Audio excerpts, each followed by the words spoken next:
Welcome to A Day with Red. So, ayun na nga, nagmamadali na naman tayo kasi minsan talagang bawal ang petiks-petiks. Kailangan nagmamadali. So, ano ba ang mabilis na lutuin? Isutay na natin yan sa oil. Yung garlic, onions, chicken, yung mushroom.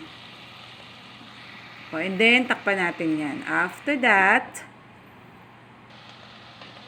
oh, wait nga pala, yung ginamit ko ditong mushroom, ito try nyo to. Goodbye siya, mixed mushroom. Legit na mix siya ng masasarap ng mga mushroom. Tapos, ang lalaki pa ng mga cuts niya. Kaya sulit. And masasarap. Tsaka, para siyang meat. Kumakain ka ng meat pero guilt-free. Diba? And then after dyan, isunod na natin ang mga gulay, broccoli, cauli. Oh, naku, naiwan yung carrots. Sorry naman. So, next, luto ka na lang.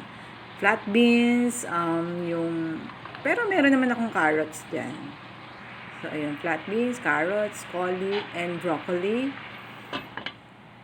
Yung naiwang carrots, parang life lang, no? Sa buhay ngayon, ang hirap pag naiwan ka. Pero dapat carry lang. So, ay lagyan na natin ng mga spices. Nilagyan ko rin siya ng oyster and eggs. Wala akong quail eggs, kaya yung normal egg, pwede na yan. Organic naman yan, no?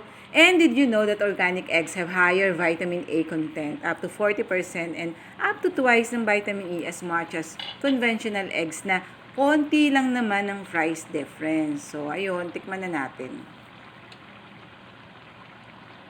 OMG! Bakit ganun? Ang sarap. Hindi ako sanay magluto, pero ba't ganun? Dahil ba nagluluto ako ng may pagmamahal? Char! Char lang.